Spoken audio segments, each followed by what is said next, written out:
Thank you. I am Pam Dingle, and for those of you I haven't met, I had my first speaking opportunity at the Directory Experts Conference. And Gil, is Gil here? Where's Gil? So Gil is the person who gave me that chance to put in an abstract, get chosen, and it is it's sort of an addiction that I've had ever since. And so for any of you who think this might be fun to stand up and do this, like, just know this is the safest, most amazing collaborative space you can do it in. And you won't regret it. You will come here, you will talk about the things you see, and people they'll see the difference, right? They'll see the value that your perspective is. So that's my life story in one quick blurb. But my job, I do work for Microsoft. I am the Director of Identity Standards. And so what that means is that a lot of the protocols that you deal with on an ongoing basis are protocols that my team is actually working with other companies besides Microsoft to engineer. So we are, some of them, of course, that we're all working with are very old. And I was not involved in those, like LDAP, for example. But I know people who were. Many of them are in this room, actually. But we are working on standards right now that will impact the future of your jobs. And so for you to be able to know what those standards are and be able to give feedback, right? Call foul, sanity check is actually really important. I'm not going to talk about standards today, but if anyone's interested, the area of OAuth, for example, the area of OpenID Connect, the area of the FIDO standards, passkey, all of these things are things you can dig into now. You can become an industry expert. You can make a career right now in all of those areas. All right, so enough. So that's the second public service announcement of the day. Here's the third one. We need to play a little game here, right? Hero, villain, or NPC, right? So we, of course, have to start with the hero of our story. Like, this is, to me, the caricatures are like something right out of Into the Spider-Verse, right? So we have the honest scientist who's created incredible nanorobot technology, only to have it stolen by the supervillain, right? Stole all that technology, turned it into an evil robot shark that swam around eating people. Oh no, right? Well, okay. So then what does that leave us with? Oh, right, the NPC, right? Like, if I'm not the anti-M character in this whole plot, I don't know what I am, right? That's right. But I exist for a reason, to be eaten by the robot sharks. So there you go. All right. But let's be serious. The title here is, what is the future of high assurance identity? The first question you have to ask is, what is high assurance identity? Well, the definition here, which actually is quite interesting, is the grounds of confidence that the set of intended security controls in an information system are effective in their application. It's not the security controls. It's the grounds for confidence that makes a high assurance identity regime, right?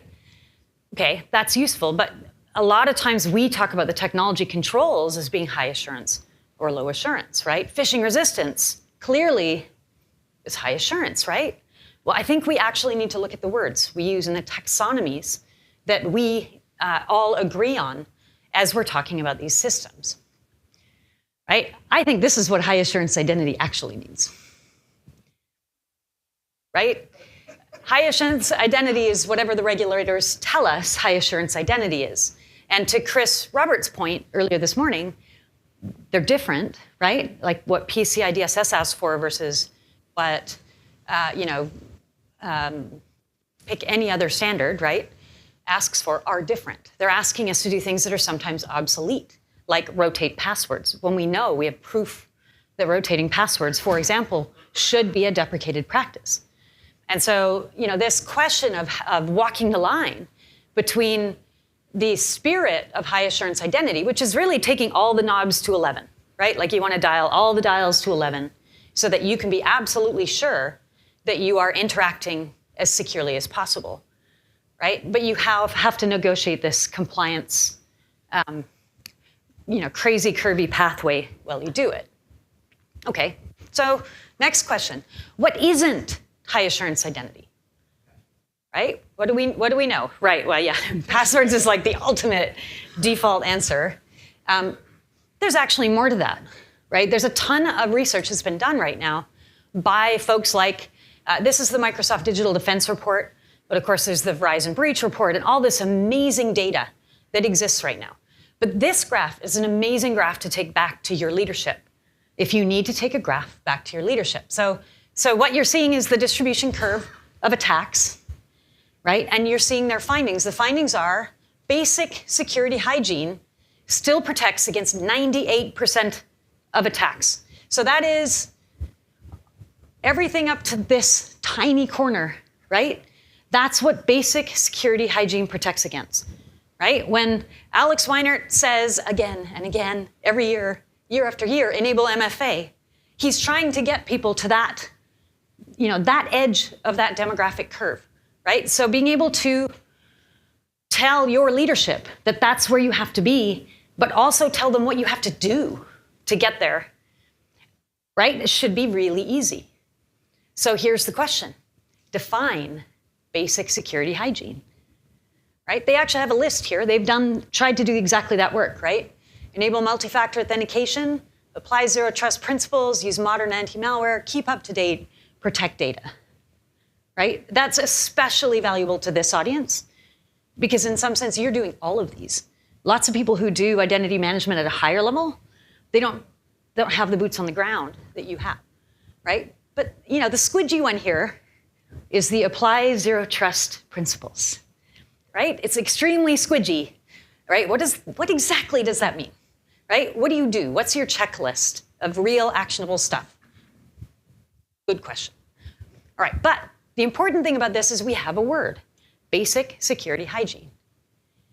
So let's talk about definitions, right? Now we're kind of getting into what things mean. So we have a concept of basic security hygiene, and we have a definition, right? The definition is to be able to defeat 80% of the attacks, right? So you're maxing out your attack curve and your protections for the attack curve without spending a lot of time on the long tail of attacks, right? So if you're a smaller organization, that might be the best you can do.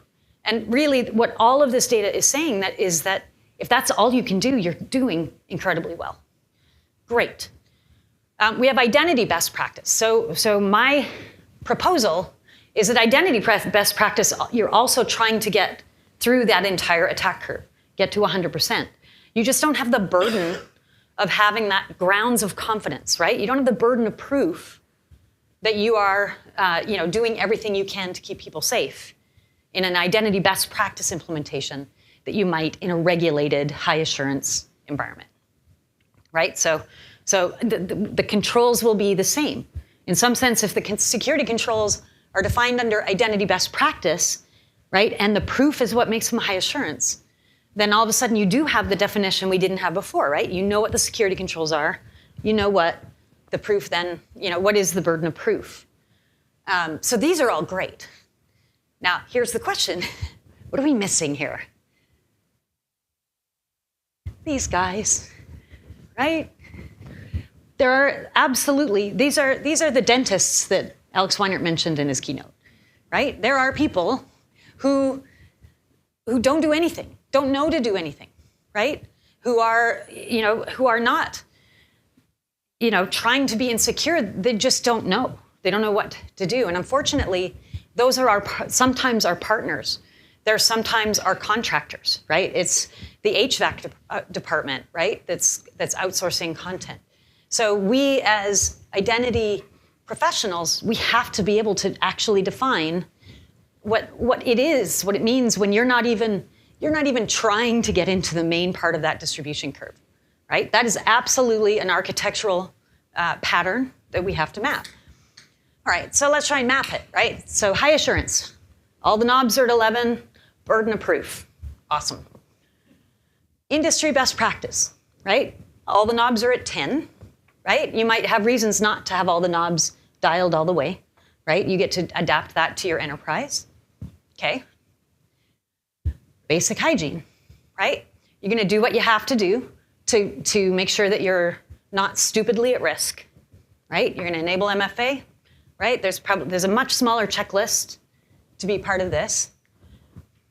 And there's your middle one, right? And the idea is not, obviously I made a joke at the expense of the folks in this yellow circle just now, but these are legitimate, honest people trying to do their best, right? So a best effort AD implementation, right? A best effort, really any company out there has to manage identities. So if you're managing identities and you don't know you're managing identities, that's what you are. You're a best effort identity management architecture right there. So now that we have this, though, this gives us a huge amount of power. I mean, has anyone seen anything like this kind of taxonomy? All right, well, I will ask you afterwards whether you think this is something we should try to normalize in the industry. Okay, so now we've got our landscape, right? And now we have to go right back into the it's worse than you think, type of paradigm, right? Obviously, we know we have problems, but the problems are getting closer to home for this crowd specifically, right? Attackers are targeting your infrastructure, literally your infrastructure. This isn't a case where, they're looking at other parts of the world, right? They are attacking federation servers, right? They are attacking ACLs, right? And permissions. They are, moving into an environment. They are changing a permission for 25 seconds, just long enough to change a permission in another service account for 15 seconds, just in time to change one more thing. And if you don't see the chain of small changes, by the time you go and look at your state, the state's fine, right? So they're making extremely small changes that almost nobody can detect. And they're moving so fast that if you don't have the knowledge, for example, that this room has, you would never know that there's a difference, right? And I will ask, I know, how many people here are actually managing, say, ADFS or other federation servers, ping, or?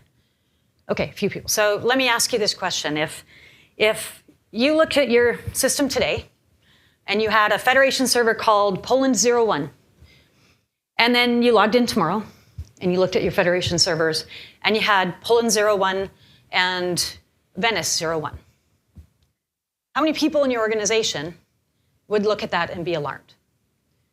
Because it looks legit, right? Would you be alarmed? Okay.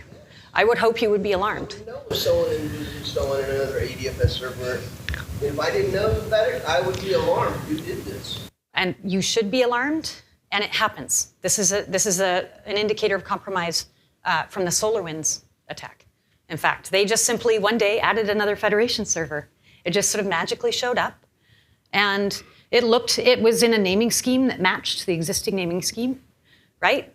Business as usual, right? Like 5 people in your organization know that there was no actual IT initiative to add another federation server, right? So this is what they're doing. They're literally targeting our world. So the other thing is the standing privilege, right? You might not think it's a big deal to leave somebody with admin privilege for a day or two, but you don't know who's looking, and you don't know why they're looking. You don't know how long they've been in your environment, right? So it may be that you make that change thinking you have time to go back and fix it, or you upload confidential data and figure you got time to wipe it. You can wipe it tomorrow, but unfortunately, right now it's a race for time. And then, of course, weaponizing the administrative tools. The question I was going to ask in the Purple Knight presentation was, would it be an actual security posture violation if you used a read-write global admin account as the account you put into Purple Knight to do your evaluations?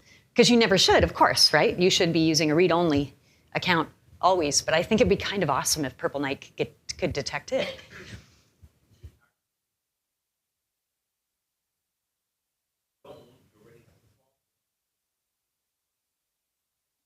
Right. That's awesome. So if it does it, if it's sort of self-detecting, I think that's amazing. Okay, and then of course the other one is just credentials, right? Something that a lot of people don't think about is when we deal with user credentials, we deal with passwords, right, or step up. What we are doing is actively challenging the user in the moment. Part of why they're valuable to us and successful as security mitigations is because you're there, you're in the moment, you're being asked to jump through the hoop. The fact that it's not just that you can jump through the hoop, it's that you do it right that second, right? Well, you can't do that with a Surface account. You can't do it with a batch script, right? All of those things have credentials, whether it's a private key or an API key. When those things get checked into code and compromised, you can't detect risk and then ask them to prove themselves or reprove themselves because there isn't that active component. And so, these attacks are quiet. They find a script that has hard-coded a credential. They get it out of the source code repository. How long can they use it for before somebody realizes that it's not the script running anymore? And the answer is a really, really long time. So, I don't know if you've seen this. This is the new NIST cybersecurity framework diagram. This is the coolest thing ever because you almost don't have to read the white paper because the diagram is so good, right? The truth is that right now we are part of this cycle, right? Identify, protect, detect, respond, recover. Meaning that only you can identify some of the threats, right? Purple Night's a perfect example, right? The threats that are specific to Active Directory, only you can identify them, right? Only you know how to lock that stuff down, right? But you also have to be part of the rest of the circle. So when that detection happens, right? When Purple Night lights up, for example, right? Because it's detected that, maybe something changes, right? Maybe an attacker is actually changing something that Purple Night picks up. Well, what do you do next? Do you know what to do next? Do you start an incident? Is it you take somebody out for lunch and 3 days later, maybe somebody looks at it, right?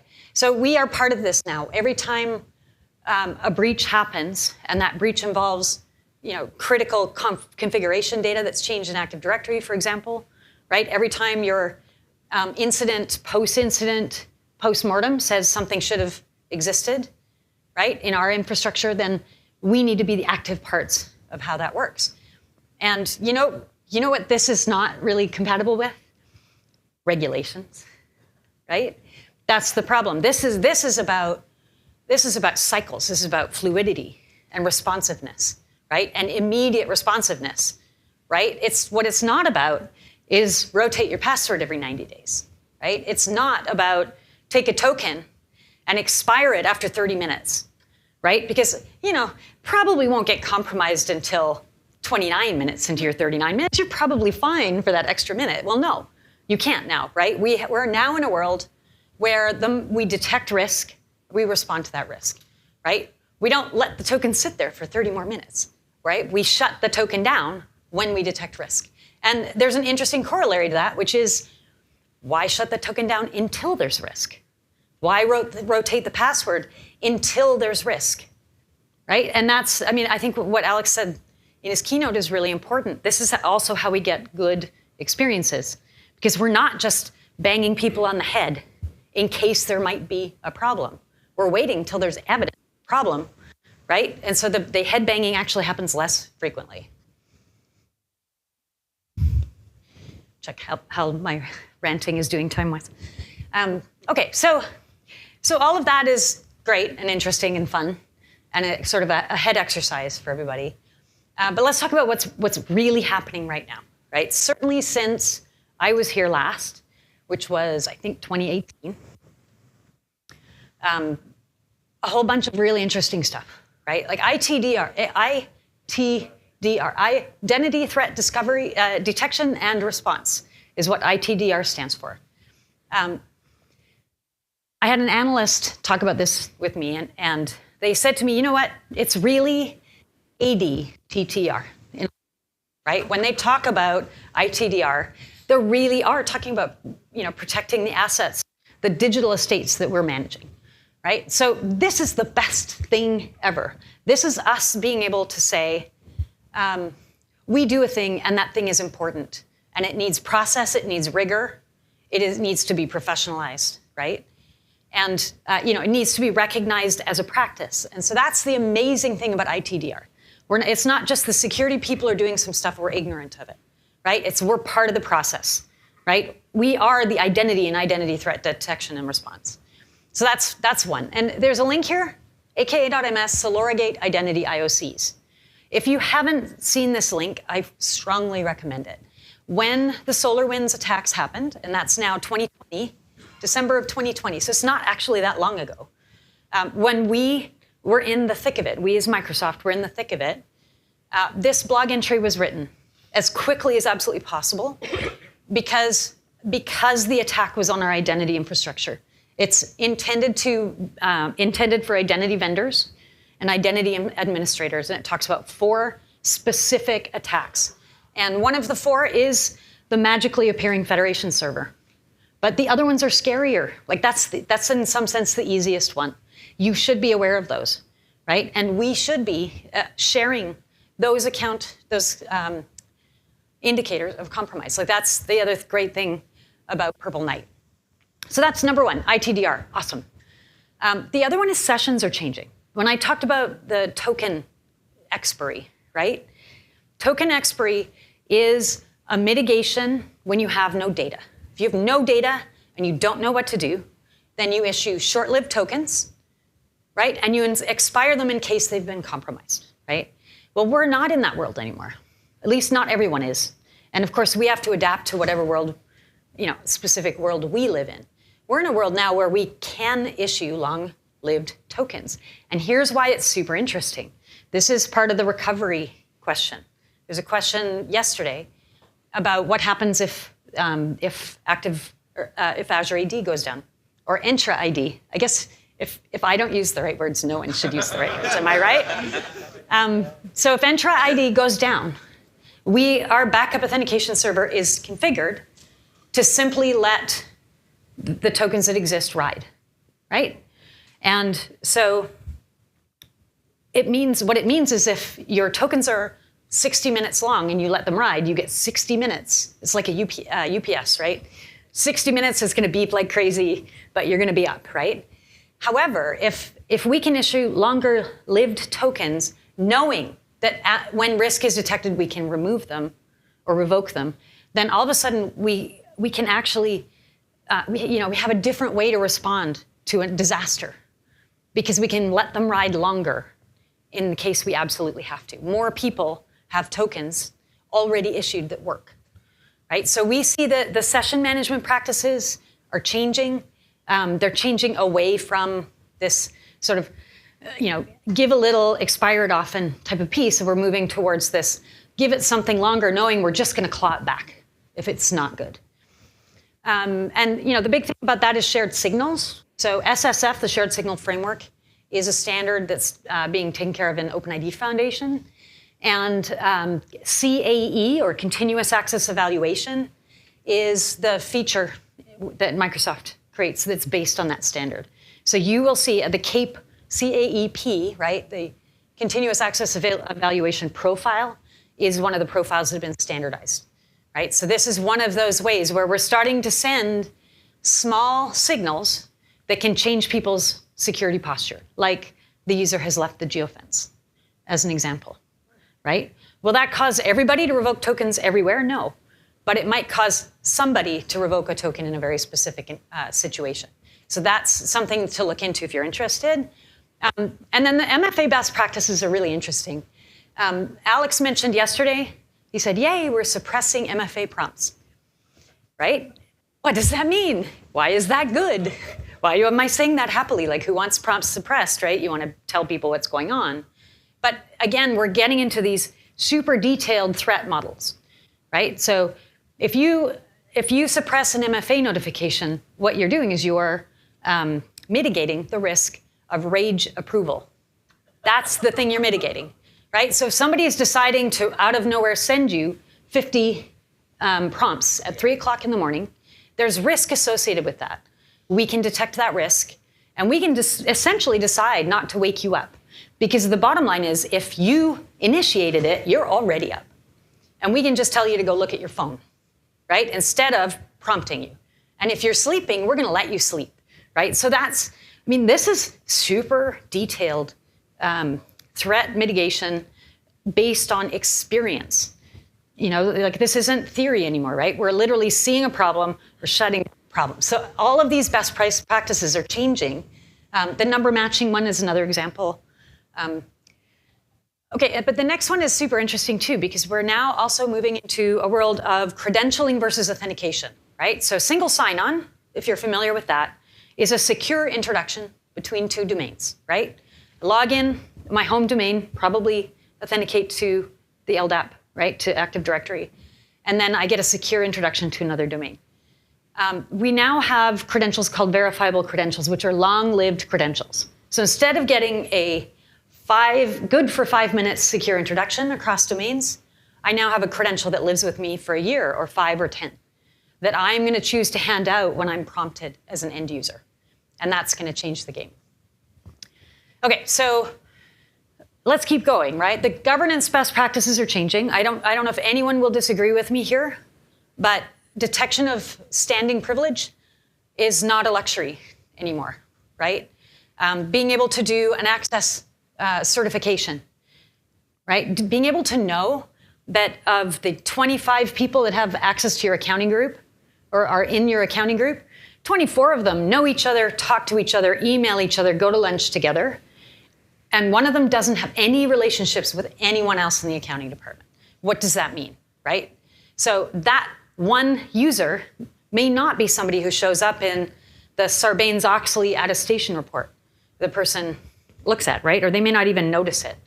And yet, detecting that that's an anomalous membership in that group becomes super important. Can save your bacon. And then the last one is policy management. How many people here have risk-based policies enabled right now? In any, okay. So if you don't have those risk-based policies, what it means is that you're checking the rules, right? You're checking that they're in the right groups. You're checking that they have the right status in Active Directory, they're active. You are looking at all the people according to all the rules, and you're not looking at who's not running by the rules, right? So there are lots of attackers who might have control of an account that meets all of those criteria, and unless you see them behaving anomalously, you have nothing to go on. So that's what the risk-based policies do, is they look at things like impossible travel, right? Okay, so when you look at what we had before, right, with our sort of 4 categories, and you separate it into all the things that we do every day, like life cycle management, right? How are your objects created? Governance, right? Do they have the right privilege? Identity threat detection and response, right? Are they in protected environments? Data management, right? How many of these are relevant to people in this room? Like almost all of them, right? You do some of this every day in your jobs. And yet I can't necessarily tell you what the notches are here, right? What is identity's best practice in authentication? Well, that one's easy. Great. What is identity best practice in lifecycle management? I mean, it exists, right? You can get it in the questionnaires for your cybersecurity evaluation, but we're not talking about it ourselves. And that kind of brings us to this last point, which is when we talk about high assurance specifically, we're talking about confidence. And yet what we have is we have all these, ISO and PCI DSS creating compliance that we interpret, and we all interpret differently. And then at the same time, we are ourselves working on technical standards, technical implementations that may or may not comply because we have to interpret them, right? So we have these diverging interpretations of regulation, and we have diverging implementations, right, that don't always interoperate with each other, that are all attempting to be compliant, right? That's really the area we're in now, and that's the place that has to change. So it will end up with what I think the prediction is for what the future of high assurance identity is, right? It has to be fluid. It has to change. It has to adapt, right? If we can't have high assurance identity change with the times, then the confidence is lost, right? There's no point in having 2013 definition for confidence, right? That's where we have to go for high assurance identity. And I think the bottom point is the most important for us. Instrumentation, right? Where is our instrumentation of how we are implementing our particular world so that it could be actually investigated in an automated fashion, right? And then the auditors can help us know whether it's actually compliant rather than interpret our approximations. I will leave it at that. Thank you very much. I appreciate it.